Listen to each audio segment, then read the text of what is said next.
Fort friends, I have to be honest. I'm not sure what's led to the rise in cooking roguelike games on the market, as it seems like I'm finding a new one a few times a month, but I'm in absolute heaven because of it. I started my gaming days playing Diner Dash and The Delicious Saga, two time management cooking titles that I hope you've heard of, but if not, just know they were staples of my childhood. It's absolutely the reason why, 20 years later, I still can't help myself from finding and playing as many cooking games as possible. If I'm being totally honest, I love cooking in general, and these games at least fuel my passion to create something delicious IRL by giving me recipe ideas and making me hungry anytime I play. That's why when I saw Delicious Dungeon among the many pages of November Steam releases, it immediately went on our Pray They'll Be So Kind as to allow us a review copy list. Well, I'm happy to say our prayers worked. Hi, my name's Lil, and this is our review of Delicious Dungeon. If you haven't heard of Delicious Dungeon, it's a recently released cooking roguelite in which you run your very own restaurant. But the catch is that you have to hunt and collect your own ingredients. After you've spent a day taking on the forest creatures and handpicking somewhat inedible mushrooms, you'll take your ingredients back to your shop and cook one of the few recipes you'll start out with.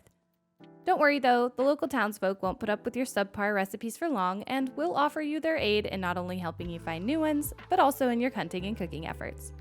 If you get tired of serving your customers subpar ingredients, you can visit the local gardener and pick up a few things that'll probably be more edible in the long run.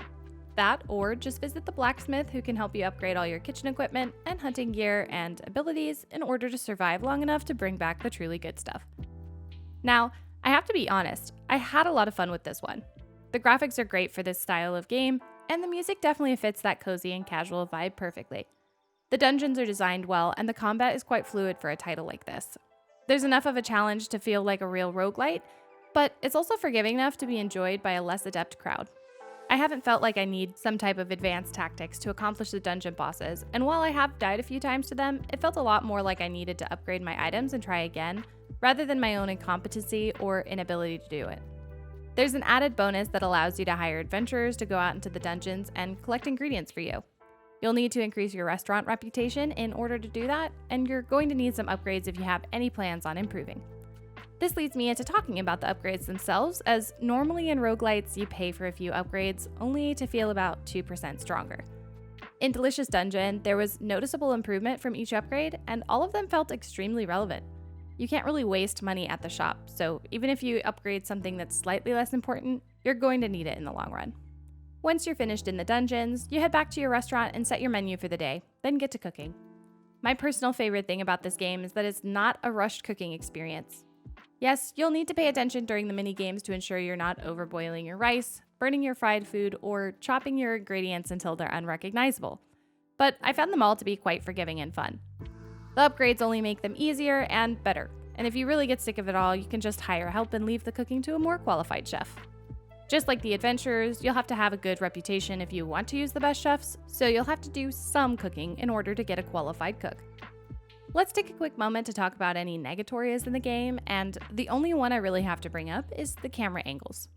The camera is hard locked to you, and that means you can't pan around in the areas or zoom out to see the enemies around you. There is a lock on feature, which allows you to lock onto your target, and it absolutely makes combat more achievable and easier. However, during boss fights, if a boss runs out of your camera range, or any enemy for that matter, the camera lock toggles off and you'll have to chase them down and pray they aren't about to drop a huge attack straight at your face. Ultimately, if your dodge skills are good, it shouldn't affect you too negatively, but it did lead me to take a lot more damage from unknown incoming boss attacks than necessary. Regardless, I genuinely enjoyed Delicious Dungeon, and we are awarding it with the Pillow Fort stamp of approval.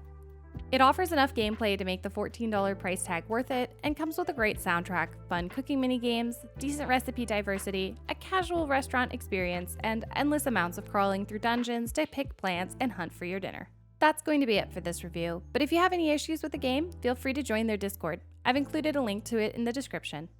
Don't forget to hit those like and subscribe buttons before you go, as we'll be covering more cooking roguelites in the future. Please ask any questions you may have about Delicious Dungeons in the comments, as we're more than happy to answer. Until next time.